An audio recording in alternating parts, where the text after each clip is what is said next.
આ રસ્તાની વચ્ચે ઓલા વાયર નીચે દાટીને વહી ગયા છે. બધાને એક્સિડન્ટના ચાન્સ રહે છે. સરકાર કોઈ સામું જોતી નથી, બરાબર છે. કેટલીક વાર કમ્પ્લીટ કરવી. આ મેઇન રોડ છે પણ અહીંયા 10 ફૂટની જગ્યા પણ નથી ગાડી ચલાવવા માટે.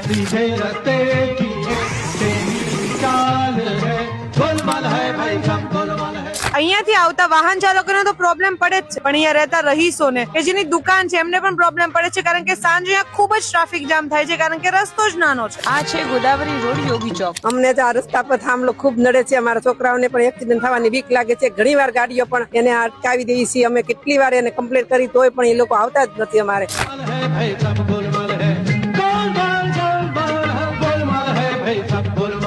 મેઇન રોડ છે અહીંયા, લોકો ગાડી ચલાવે છે, 4 વ્હીલ અહીંયા ચાલે છે. કેટલી બધી વાર આ થાંભલા સાથે 4 વ્હીલ ના ટાયર અથડાઈ પણ ગયા છે. 4 થી 5 વર્ષથી આ જ હાલત છે. આ રોડની આ થાંભલો તૂટેલી અવસ્થામાં છે અને હટાવવાથી કઈ પ્રોબ્લેમ થાય એમ છે જ નહીં કોઈ ટાવરનો, પણ છતાં આમ જ છે. આ રહેતા લોકોએ ઘણી બધી વાર કમ્પ્લેન્ટ્સ કરી છે એસએમસી માં, પણ કોઈ સોલ્યુશન આવ્યું નથી. અને મત જોતા જ્યારે બધા ઘરે ઘરે આવે છે, પણ આવા લોકોનો સોલ્યુશન માટે કોઈ ઘરે આવતું નથી. એક્સિડન્ટ થવાના બહુ બધા કારણો બને છે. પ્રફુલભાઈ પાનસરિયાને પણ કીધું છે, પણ આનું કોઈ સોલ્યુશન આવતું જ નથી. એના માટે કઈ કાર્યવાહી કરો. એને ઘણી એપ્લિકેશન આપેલી પણ કઈ શું નથી હજી મ્યુનિસિપાલિટી. બહુ ટ્રાફિક થાય છે.